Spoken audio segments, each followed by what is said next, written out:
हे श्रद्धालु जनों, हे धर्म और भक्ति की कथा सुनने वाले साधकों, आज आप सबका इस पावन कथा श्रवण में हृदय से स्वागत है।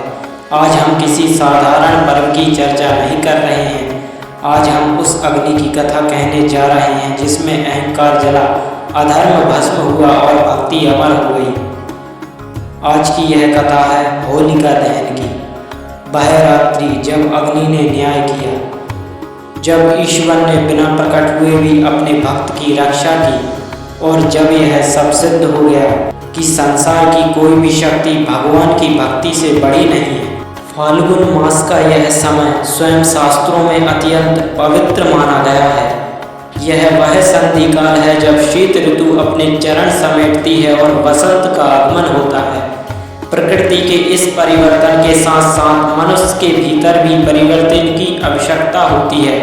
इसी कारण शास्त्रों ने इस पूर्णिमा को केवल उत्सव नहीं बल्कि आत्मिक शुद्धि का पर्व बताया है। धर्म ग्रंथ कहते हैं कि फाल्गुन शुक्ल पूर्णिमा की रात्रि में सूर्यास्त के पश्चात प्रदोष काल में होलिका दहन किया जाना चाहिए। यह समय साधारण नहीं है। यह वह काल है जब दिन और रात्रि की सीमा टूटती है, ठीक वैसे ही जैसे उस रात्रि अधर्म और धर्म की सीमा टूट गई थी।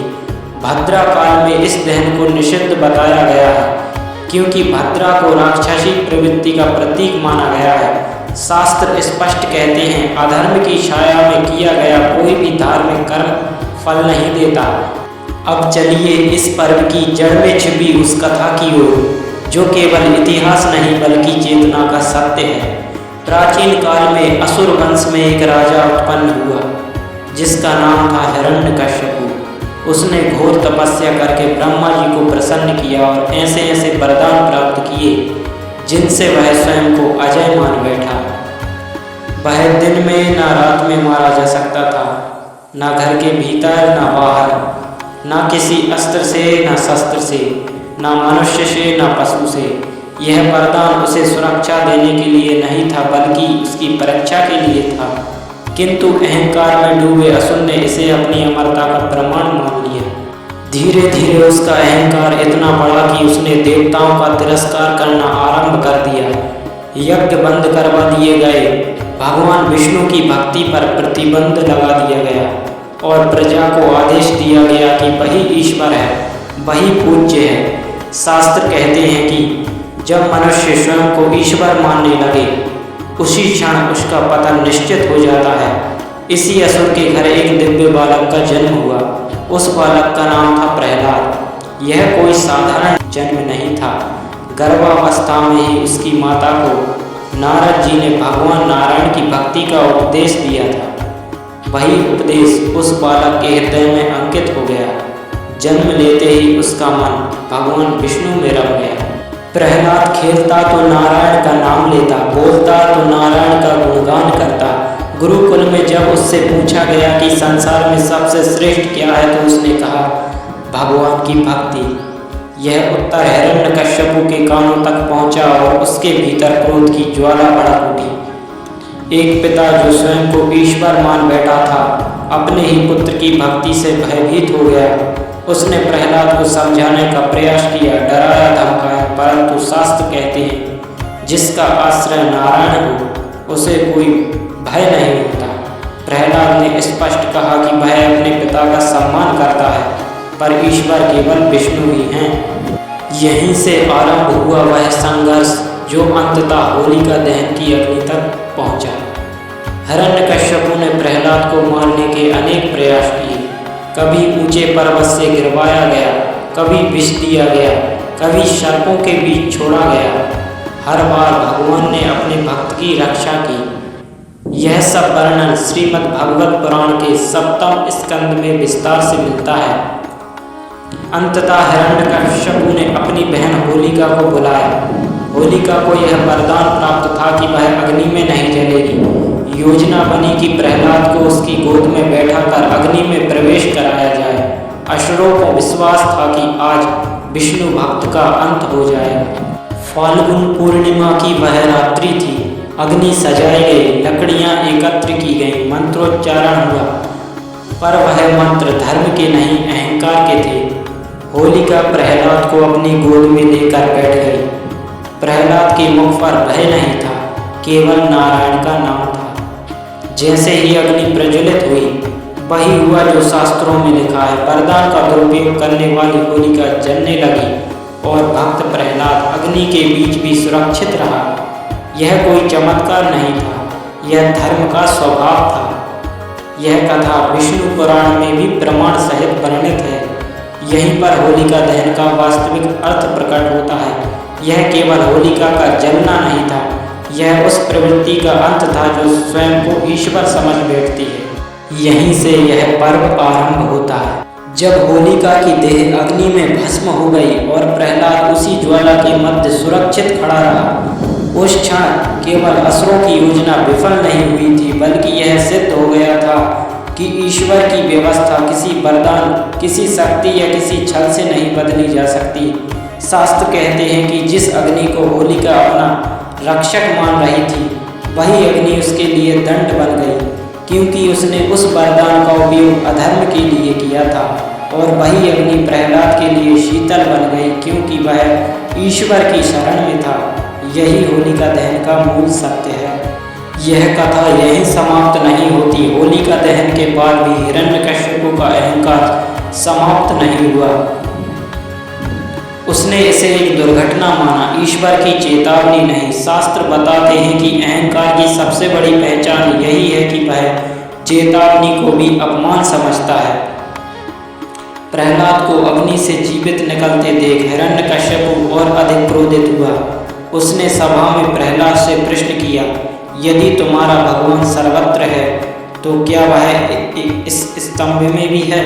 प्रहलाद ने शांत स्वर में उत्तर दिया, हाँ, वे सर्वत्र हैं। यही वह क्षण था जब धर्म ने स्वयं को प्रकट किया। उसी स्तंभ से भगवान का वह रूप प्रकट हुआ जिसे न दिन कहा जा सकता था, न रात, न मनुष्य, न पशु। वह स्वरूप था नरसिंह। यह घटना केवल हिरण्यकश्यप के वध की कथा नहीं है, यह इस सत्य की घोषणा है कि ईश्वर नियमों से बंधे नहीं होते, वे नियमों के रचयिता होते हैं। इस प्रकार होलिका दहन और नरसिंह अवतार एक ही धर्म चक्र के दो चरण हैं। पहले अधर्म की प्रवृत्ति का दहन और फिर अधर्म के मूल का नाश। श्रीमद् भागवत पुराण में यह स्पष्ट कहा गया है कि होलिका दहन केवल प्रहलाद की रक्षा का उत्सव नहीं, बल्कि उस आंतरिक युद्ध का प्रतीक है जो प्रत्येक युग में चलता है। शास्त्र हमें बताते हैं कि होलिका कोई एक राक्षसी स्त्री नहीं है, बल्कि वह हर उस विचार का नाम है जो कहता है मैं ही सब कुछ हूँ। और प्रहलाद हर उस आत्मा का नाम है जो कहती है मैं ईश्वर के अधीन हूँ। इसी कारण शास्त्रों ने होलिका दहन की अग्नि को यज्ञाग्नि के समान माना है। इस अग्नि के पास खड़े होकर मनुष्य जो देखता है वह केवल जलती लकड़ियां नहीं होती, वह अपने भीतर छिपे क्रोध, लोभ, ईर्ष्या और अहंकार को जलते हुए देखने का अवसर होता है। इसलिए कहा गया है कि इस दिन मनुष्य को केवल बाहरी वस्तुएं अर्पित नहीं करना चाहिए, बल्कि अपने भीतर के विकारों को भी इस अग्नि में समर्पित करना चाहिए। धर्म ग्रंथों में यह भी कहा गया है कि होलिका दहन की रात्रि साधना के लिए अत्यंत उपयुक्त है। यह वह समय है जब तामसिक शक्तियाँ क्षीण होती हैं और सात्विक ऊर्जा प्रबल होती है। इसी कारण इस दिन विष्णु स्मरण, नरसिंह मंत्रों का जप और भगवान नाम का उच्चारण विशेष फलदायी माना गया है। यह कोई अंधविश्वास नहीं, बल्कि शास्त्रों द्वारा अनुभव से निकला हुआ सत्य है। शास्त्र यह भी स्पष्ट करते हैं कि जिस दिन अधर्म का दहन हुआ, उसी दिन यदि मनुष्य स्वयं अधर्म में लिप्त हो जाए तो वह अपने लिए उसी अग्नि को दंड बना लेता है। इसलिए इस दिन झूठ बोलना, छल करना, क्रोध करना, किसी का अपमान करना या हिंसा करना विशेष रूप से निषिद्ध बताया गया है। यह दिन संयम का है, क्योंकि संयम ही प्रहलाद जी की सबसे बड़ी शक्ति थी। जब हम होलिका दहन की परंपरा को आज के समय में देखते हैं तो उसका बाहरी रूप बहुत सरल दिखाई देता है, परंतु उसका अर्थ अत्यंत गहरा है। आज हिरण्यकश्यप किसी राजमहल में नहीं बैठा, वह हमारे भीतर बैठा है। आज होलिका किसी अग्नि में बैठी स्त्री नहीं है, वह हमारे भीतर की वह प्रवृत्ति है जो अपने दोषों को वरदान समझ बैठती है। और आज प्रहलाद भी किसी पुराण की कथा तक सीमित नहीं है। वह हमारे विवेक की वह आवाज़ है जो बार बार हमें सत्य की ओर लौटने को कहती है। इसलिए जब होलिका दहन की अग्नि प्रज्वलित होती है तब शास्त्र कहते हैं कि मनुष्य को मौन होकर उसे देखना चाहिए। उस अग्नि में अपने पापों की सूची नहीं बल्कि अपने सुधार का संकल्प डालना चाहिए, क्योंकि यह अग्नि केवल जलाती नहीं, यह शुद्ध भी करती है। कथा अभी समाप्त नहीं हुई है, अभी शेष है यह जानना है कि शास्त्रों में होलिका दहन की विधि क्यों ऐसी बताई गई, क्यों प्रदोष काल ही चुना गया, क्यों भद्रा का निषेध किया गया और कैसे यह पर्व कर्म सिद्धांत से जुड़ता है। अभी यह भी शेष है कि कलयुग में होलिका दहन हमें किस प्रकार जीना सिखाता है। होलिका की ज्वाला शांत हो चुकी थी, पर उस अग्नि का अर्थ अभी पूरा प्रकट नहीं हुआ था। शास्त्र बताते हैं कि किसी भी धर्म कथा का प्रभाव केवल घटना से नहीं, उसके पीछे छिपे नियम से समझा जाता है। इसलिए ऋषियों ने होलिका दहन की कथा के साथ साथ उसके काल, विधि और निषेधों को विस्तार से समझाया गया है, ताकि मनुष्य यह समझ सके कि धर्म केवल भावना नहीं, एक सुस्पष्ट व्यवस्था है। फाल्गुन शुक्ल पूर्णिमा को ही होलिका दहन क्यों किया जाता है? यह प्रश्न साधारण नहीं है। वेदों में पूर्णिमा को पूर्णता का प्रतीक माना गया है। चंद्रमा अपने पूर्ण स्वरूप में होता है और मनुष्य का मन भी उसी चंद्र से प्रभावित होता है। शास्त्र कहते हैं कि जिस रात्रि चंद्र पूर्ण होता है उसी रात्रि मनुष्य की वासनाएं भी पूर्णता की ओर जाती हैं। इसलिए उसी समय अग्नि का आह्वान किया गया ताकि वासना नहीं, विवेक प्रबल हो। फाल्गुन मास का चयन इसलिए किया गया क्योंकि यह ऋतु संधि का काल है। पुराना समाप्त हो रहा होता है और नया आरंभ होने को होता है। ठीक वैसे ही जैसे होलिका दहन में पुरानी दैत्य प्रवृत्ति का अंत और नई सात्विक चेतना का आरंभ होता है। प्रदोष काल का महत्व भी शास्त्रों में यूं ही नहीं बताया। प्रदोष काल वह समय है जब दिन और रात्रि का द्वंद्व चलता है। यह ना पूर्ण प्रकाश होता है ना पूर्ण अंधकार। यही वह क्षण होता है जब मनुष्य का मन भी सबसे अधिक अस्थिर होता है। ऋषियों ने कहा कि इसी समय अग्नि जलाई जाए ताकि मनुष्य देख सके कि जब अंधकार और प्रकाश आमने सामने हो तब अंततः प्रकाश ही टिकता है। यही वह सिद्धांत है जो प्रहलाद की कथा में प्रकट हुआ, जहाँ असुर का अंधकार था और बालक की भक्ति का प्रकाश। भद्रा का निषेध भी गहन तात्विक अर्थ रखता है। शास्त्रों में भद्रा को उग्र और विध्वंसक शक्ति का प्रतीक माना गया है। यह वह अवस्था है जब क्रिया से अधिक प्रतिक्रिया होती है। इसलिए कहा गया कि भद्रा में किया गया होलिका दहन न केवल निष्फल होता है बल्कि उल्टा फल भी दे सकता है। यह नियम हमें सिखाता है कि केवल कर्म करना पर्याप्त नहीं, सही समय पर कर्म करना ही धर्म है। अब यदि हम होलिका दहन की विधि को देखें तो वह भी केवल बाहरी आचार नहीं है। जब लकड़ियां एकत्र की जाती हैं तो शास्त्र संकेत देते हैं कि ये लकड़ियां मनुष्य के भीतर जमा हुए संस्कारों का प्रतीक हैं।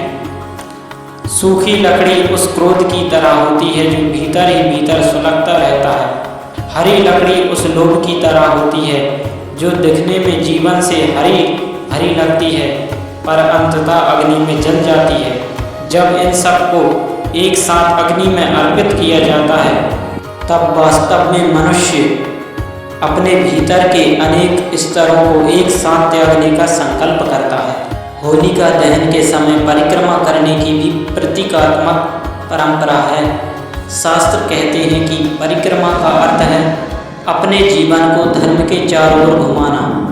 जब मनुष्य अग्नि की परिक्रमा करता है तब वह यह स्वीकार करता है कि उसका जीवन केंद्र में नहीं, धर्म के चारों ओर होना चाहिए।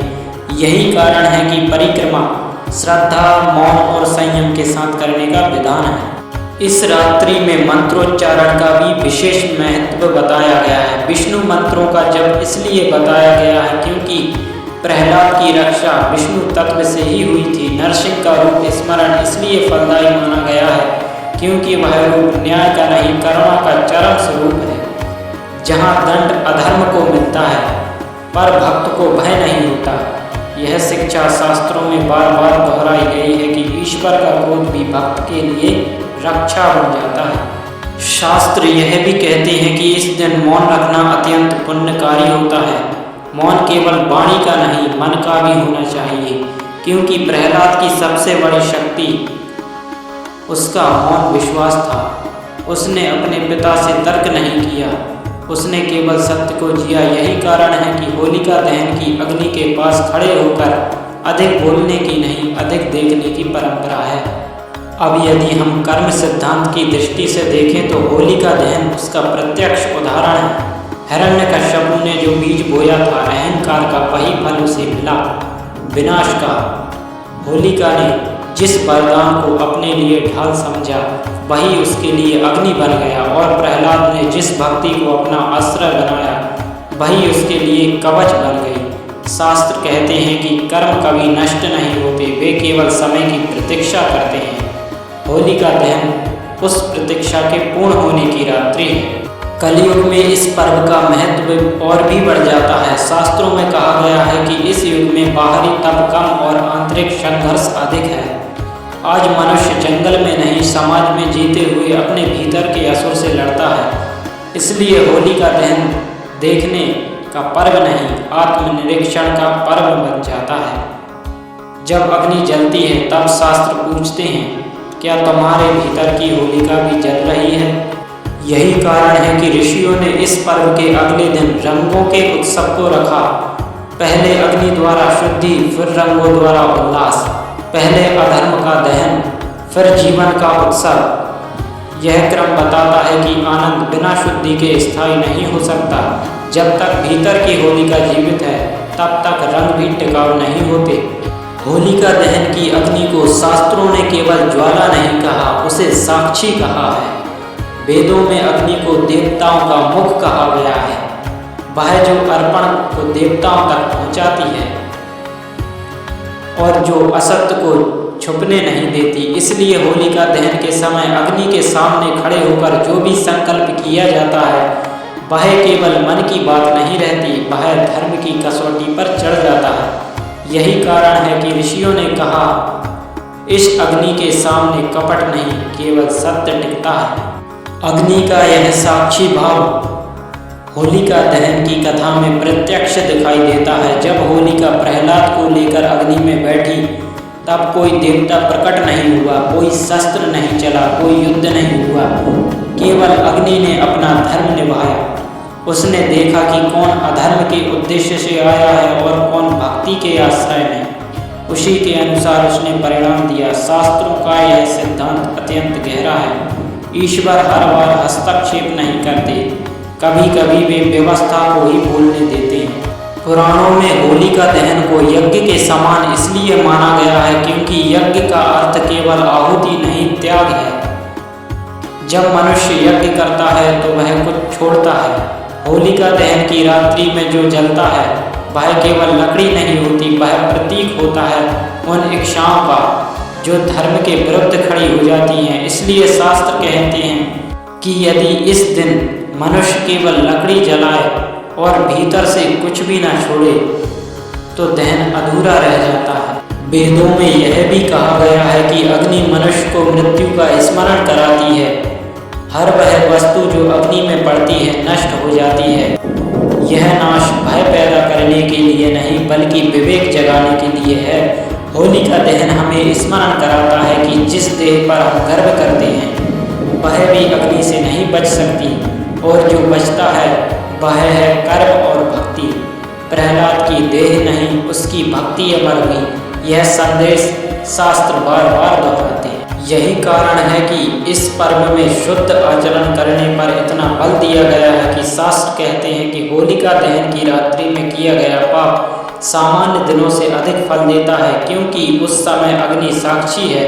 इसलिए झूठ, छल, क्रोध, हिंसा और काम वासना से दूर रहने का विधान बनाया गया। यह नियम किसी भय से नहीं बल्कि इस समझ से आया कि जब धर्म तब अधर्म करना स्वयं को ही दंड देना है। अब यदि हम इस पर्व को जीवन के बड़े चक्र से जोड़कर देखें तो इसका संबंध मृत्यु और मोक्ष दोनों से प्रकट होता है।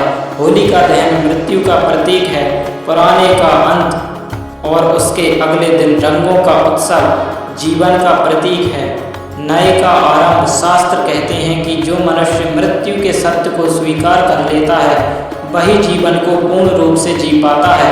इसलिए पहले अग्नि फिर रंग, पहले त्याग फिर उल्लास, यह क्रम संयोग नहीं दर्शन है। कलयुग में इस दर्शन की आवश्यकता और भी अधिक हो जाती है। शास्त्रों ने कहा है कि इस युग में यज्ञ कठिन है, तप कठिन है, पर स्मरण सरल है। होलिका दहन की अग्नि उसी स्मरण को जागृत करती है। जब मनुष्य अग्नि को देखता है तो उसे स्मरण होता है कि शक्ति का दुरुपयोग अंततः विनाश लाता है और भक्ति चाहे वह कितनी भी शांत क्यों ना हो, अंततः विजय दिलाती है। यही कारण है कि प्रहलाद की कथा को बालक की कथा कहकर छोटा नहीं किया गया, बल्कि उसे युगों का उपदेश माना गया। शास्त्र यह भी बताते हैं कि होलिका दहन सामूहिक रूप से ही क्यों किया जाता है, क्योंकि अधर्म कभी अकेले नहीं पनपता, वह समाज में फैलता है, और धर्म भी अकेले नहीं टिकता, उसे भी समाज का सहारा चाहिए।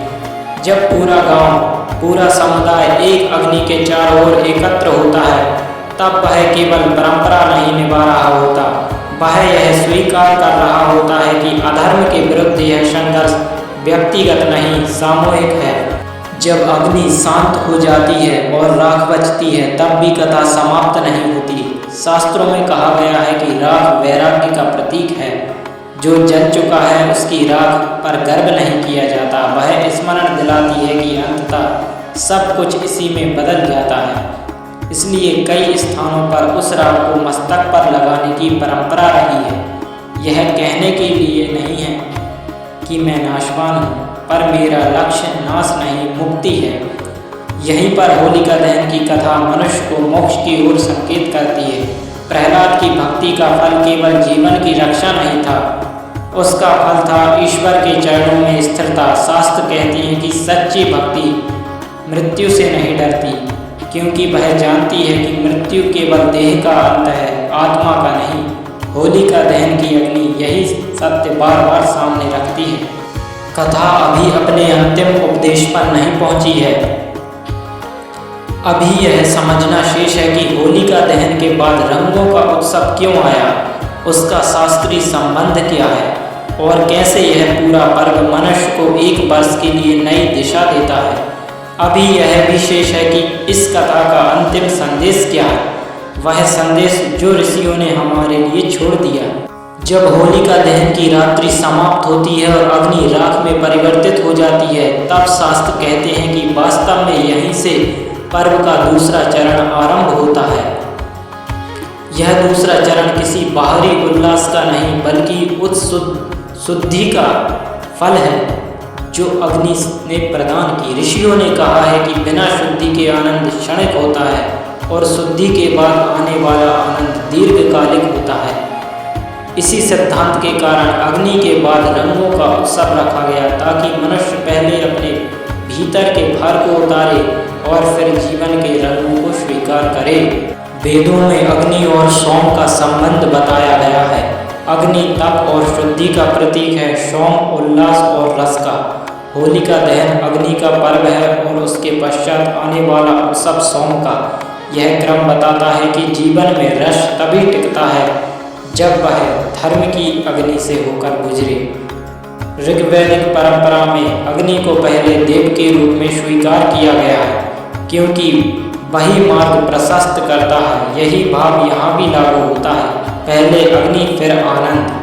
पुराणों में यह भी संकेत मिलता है कि होलिका दहन की अग्नि केवल व्यक्तिगत नहीं, वंशानुगत संस्कारों को भी जलाने का अवसर देती है।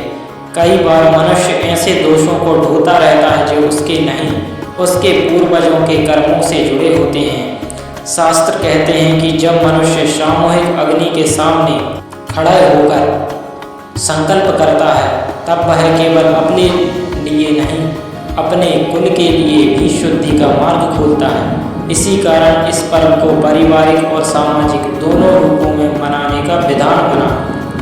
अब यदि हम वेदों की दृष्टि से देखें तो अग्नि का एक और स्वरूप प्रकट होता है, वह सत्य का प्रकाश है। अथर्ववेद में कहा गया है कि अग्नि का असत्य को भस्म कर देती है और सत्य को प्रकाशित करती है। होलिका दहन की कथा में यही सिद्धांत जीवंत होता है। होलिका का वरदान असत्य के आधार पर खड़ा था, इसलिए वह टिक नहीं सका। प्रहलाद की भक्ति सत्य के आधार पर थी, इसलिए वह अग्नि के मध्य भी प्रकाशित रही। यह शिक्षा शास्त्रों ने किसी दर्शन ग्रंथ में नहीं, एक जीवंत कथा के रूप में दी, ताकि सामान्य मनुष्य भी उसे समझ सके। शास्त्र यह भी बताते हैं कि होलिका दहन के बाद आने वाला दिन केवल खेल और रंग का नहीं है। वह दिन उस नए जीवन का प्रतीक है जो अधर्म के दहन के बाद आरंभ होता है। रंग यहाँ भोग का प्रतीक नहीं है, वे विविधता का प्रतीक हैं। यह विविधता तभी सुंदर लगती है जब उसके पीछे संयम हो। इसलिए ऋषियों ने यह भी निर्देश दिया है कि इस उत्सव में मर्यादा भी बनी रहे, क्योंकि जो व्यक्ति अग्नि से शुद्ध होकर निकलता है उसे फिर से उसी मलिनता में नहीं लौटना चाहिए। कथा को यहाँ से एक और गहराई मिलती है। प्रहलाद की भक्ति केवल उसके बच जाने तक सीमित नहीं थी। शास्त्र बताते हैं कि उसने अपने पिता के वध के बाद भी अहंकार नहीं किया। उसने ईश्वर से कोई राज्य, कोई प्रतिशोध नहीं मांगा। उसने केवल इतना मांगा कि उसके पिता की सद्गति। यह प्रार्थना भक्ति की चरम अवस्था को दर्शाती है। होलिका दहन की अग्नि हमें यह सिखाती है कि जब अधर्म जले तो करुणा जीवित रहनी चाहिए। यही कारण है कि इस पर्व को केवल असुर वध का उत्सव नहीं कहा गया। यदि ऐसा होता तो यह पर्व हिंसा का प्रतीक बन जाता, पर शास्त्रों ने इसे शुद्धि का पर्व कहा, क्योंकि यहाँ लक्ष्य किसी व्यक्ति का नाश नहीं, प्रवृत्ति का दहन है। हिरण्यकश्यप का अंत भी इसी सिद्धांत के अंतर्गत आता है। वह दंड नहीं था, वह व्यवस्था की पुनर्स्थापना थी। कलयुग में इस शिक्षा की प्रासंगिकता और बढ़ जाती है। आज असुरता किसी एक चेहरे में नहीं, अनेक रूपों में प्रकट होती है।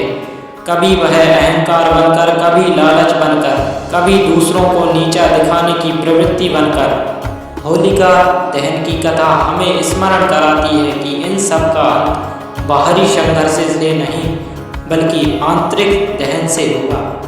जब तक भीतर की होलिका जीवित है, तब तक बाहर की होलिका जलाने का कोई अर्थ नहीं। इसलिए शास्त्रों ने कहा है कि होलिका दहन की रात्रि में मनुष्य को अपने जीवन की दिशा पर विचार करना चाहिए। यह पूछना चाहिए कि वह किस ओर बढ़ रहा है, हिरण्यकश्यप की ओर या प्रहलाद की ओर, क्योंकि दोनों मार्ग खुले हैं और चुनाव हर युग में मनुष्य को ही करना होता है। यही स्वतंत्रता और यही परीक्षा है। जब होलिका दहन की अग्नि बुझ जाती है और राख शेष रह जाती है, तब शास्त्र कहते हैं कि मनुष्य को उस राख को केवल देखकर आगे नहीं बढ़ना चाहिए। वह राख प्रश्न करती है, वह पूछती है, जो जल गया क्या वह फिर लौट आएगा, और जो बचा क्या वह सदा रहेगा? यही प्रश्न वेदांत की नींव है, क्योंकि होलिका दहन केवल एक ऐतिहासिक घटना की स्मृति नहीं, यह नश्वरता का प्रत्यक्ष दर्शन है। वेदों में कहा गया है कि अग्नि रूपांतरित करती है, नष्ट नहीं करती। जो अग्नि में जाता है वह समाप्त नहीं होता, वह अपनी पुरानी अवस्था छोड़कर दूसरी अवस्था में प्रवेश करता है। होलिका दहन की अग्नि भी यही करती है। वह अहंकार को नष्ट नहीं करती, वह उसे विनम्रता में रूपांतरित होने का अवसर देती है। वह क्रोध को मिटाती नहीं, उसे विवेक में ढाल देती है।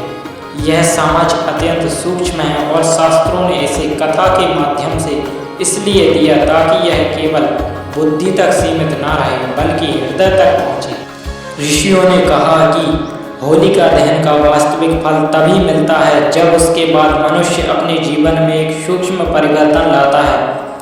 यदि अगले दिन जीवन पहले जैसा ही चलता है, वही क्रोध, वही द्वेष, वही अहंकार, तो अग्नि केवल लकड़ियों तक सीमित रह जाती है। पर यदि मनुष्य अपने व्यवहार में थोड़ा सा भी परिवर्तन लाए तो वही अग्नि यज्ञ बन जाती है। यही कारण है कि शास्त्रों में इस पर्व को अनुष्ठान कहा गया है, केवल उत्सव नहीं। अब इस कथा को आत्मा के दृष्टिकोण से देखें। प्रहलाद का बच जाना केवल देह की रक्षा नहीं थी, वह आत्मा की अजयता का प्रमाण था। शास्त्र कहते हैं कि आत्मा अग्नि से नहीं जलती, शस्त्र से नहीं कटती, वायु से नहीं सूखती। जब प्रहलाद अग्नि में सुरक्षित रहा तब यह सिद्धांत केवल श्लोक नहीं रहा, वह दृश्य बन गया। और जब होलिका जल गई तब यह भी स्पष्ट हो गया कि जो मनुष्य स्वयं को अजय मानता है वही सबसे पहले भस्म होता है। इसी कारण ऋषियों ने यह भी कहा कि होलिका दहन की कथा बच्चों को सुनाई जानी चाहिए, इसलिए नहीं कि वे डरें, बल्कि इसलिए कि वे यह समझें कि संसार में शक्ति से अधिक मूल्य श्रद्धा का है। प्रहलाद का बाल रूप इसलिए चुना गया क्योंकि उसमें कोई छल नहीं था, कोई राजनीति नहीं थी, केवल सीधा विश्वास था। शास्त्र बताते हैं कि ऐसा विश्वास ही ईश्वर के सबसे निकट होता है। कलयुग के संदर्भ में यह कथा और भी अधिक गहरी हो जाती है। आज मनुष्य के पास बाहरी अग्नि तो है, पर आंतरिक अग्नि मंद पड़ गई है। आज हम दूसरों की होलिका जलाने में शीघ्र हैं, पर अपने भीतर की होलिका देखने से बचते हैं। शास्त्र इस पर्व के माध्यम से हमें रोकते हैं और कहते हैं, पहले अपने भीतर देखो, क्योंकि जो भीतर नहीं जला वह बाहर जलाकर भी जीवित रहता है। यहीं पर होलिका दहन और कर्म सिद्धांत एक हो जाते हैं। हिरण्यकश्यप का अंत किसी एक रात में नहीं हुआ, वह वर्षों के अहंकार, अत्याचार और अधर्म का परिणाम था। प्रहलाद की रक्षा भी किसी एक मंत्र का चमत्कार नहीं थी, वह निरंतर भक्ति का फल थी। शास्त्र हमें सिखाते हैं कि कोई भी घटना अचानक नहीं होती, हर अग्नि के पीछे वर्षों का ईंधन होता है। होलिका दहन उस ईंधन के समाप्त होने की रात्रि है। अब ऋषि अंतिम संदेश देते हैं। वे कहते हैं कि होलिका दहन के दिन मनुष्य को यह स्मरण करना चाहिए कि जीवन में दो ही मार्ग हैं, एक वह जो हिरण्यकश्यप ने चुना और एक वह जो प्रहलाद ने चुना। पहला मार्ग शक्ति का है, पर वह अस्थायी है। दूसरा मार्ग भक्ति का है, पर वह शाश्वत है। यह चुनाव किसी एक पर्व का नहीं, पूरे जीवन का है। जब आप उस रात्रि अग्नि के सामने खड़े हों तब शास्त्र कहते हैं कि किसी से कुछ मांगिए मत, केवल यह प्रार्थना कीजिए कि आपके भीतर का विवेक जागृत रहे, क्योंकि विवेक ही वह अग्नि है जो बिना धुएं के जलती है और बिना शोर के शुद्ध करती है। यही वह अग्नि है जो मनुष्य को मनुष्य बनाती है। यहीं पर होलिका दहन की कथा पूर्ण होती है, पर उसका प्रभाव यही समाप्त नहीं होता। वह अगले दिन, अगले महीने और पूरे वर्ष तक मनुष्य के साथ चलने के लिए है। हर बार जब अहंकार सिर उठाए, होलिका की ज्वाला स्मरण में आनी चाहिए। हर बार जब भय आए, प्रहलाद का शांत मुख याद आना चाहिए। और अंत में ऋषियों का यही वाक्य गूंजता है, अधर्म का अंत निश्चित है, धर्म की विजय सुनिश्चित है और भक्ति अमर है। यही होलिका दहन का शास्त्रीय सत्य है, यही उसका अंतिम उपदेश है।